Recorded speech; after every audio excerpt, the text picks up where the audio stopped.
Bismillahirrahmanirrahim. Continuing with the mechanism of cell injury, we will be doing free radical injury. Now, these free radicals, they are, your oxygen. When in the mitochondria, it gets converted into the superoxide. Then that superoxide is having one electron. Then it gets converted into the H2O2 that is having two electrons. That H2O2 gets converted into OH negative that is having three electrons. So the most you can say damaging one is this hydroxyline, which is having three electrons. It's the most reactive free radical. In normal conditions, all the free radicals, they are removed by your whole enzyme reactions, by all these enzymes like the superoxide dismutase, glutathione pyroxidase, catalase. They remove it. I will tell you what these enzymes are capable of doing, but normally your enzymes, these three enzymes, your vitamin E, C, transferrin, ferritin, ceruloplasmin, they all remove these free radicals. And this transferrin, ferritin, and ceruloplasmin, they remove this iron that is present freely. So what happens is, now your oxygen that you have taken in, it gets converted by the mitochondria into this mitochondrial enzyme xanthine oxidase into this superoxide. Now there's an enzyme, the superoxide dismutase, which converts this superoxide into H2O2. Then H2O2 gets converted into hydroxyline by the enzyme that is glutathione peroxidase, right? Glutathione peroxidase converts this H2O2 into hydroxyline. And if this takes place in the presence of iron, that is known as the Fenton reaction. But if this conversion of H2O2 into OH negative takes place in the presence of oxygen, it is known as Haber-Weiss reaction, right? You need to know these two reactions. Now, another thing that happens is H2O2 can get converted directly into water by the means of an enzyme, which is the catalase enzyme. So this is how the mechanism of free radical takes place.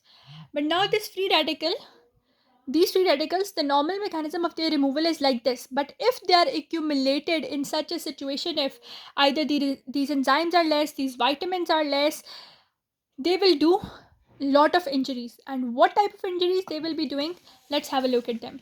They will be doing these injuries, the reactive oxygen species mediated cell damage. They will be doing that.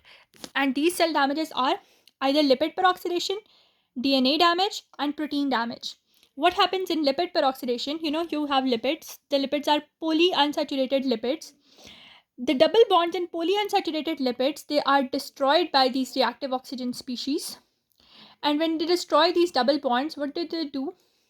They produce peroxides and they start this autocatalytic reaction. Understood?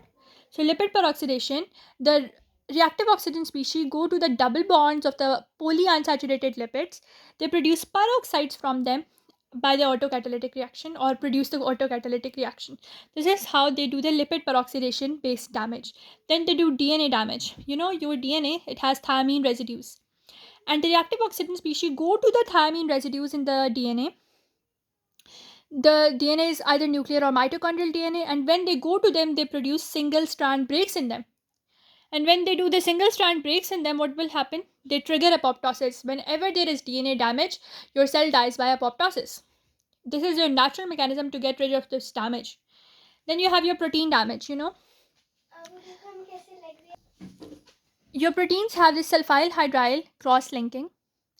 And whenever this reactive oxygen species go to this sulfyl hydryl cross linking, they lead to protein degradation.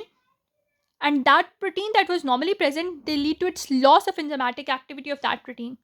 And whenever this loss of enzymatic activity takes place, then what happens? Unfolded proteins response is triggered.